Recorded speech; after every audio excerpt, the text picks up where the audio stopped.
locking them up. Well, Kendra, are you convinced by the arguments and the evidence? I think that this report is seriously misleading, and that is in part because it assumes that the UK economy in the next 50 years will not change at all. Now, if we looked at our economy in 1956, 50 years ago, we would see something entirely different. And I think that when we try to look into the future, 50 years hence, it's very difficult to tell what new innovations will come about, what new technologies might come about.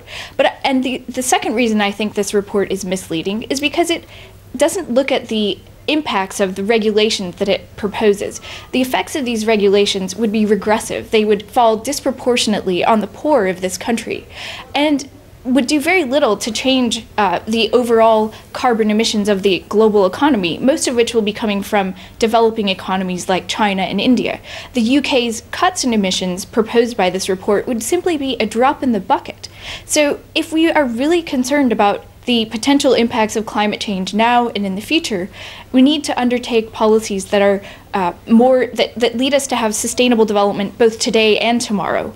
The things that this report suggests will not lead us closer to that, because innovation takes place in steps, and there's no way that we can tell what new technologies may exist in the next 15 years. So if we divert investment and resources away from technologies that may come into existence in the future, but we don't know about today, then we will have caused ourselves a great deal of harm today, and we will prevent those technologies from coming into place. That doesn't make sense.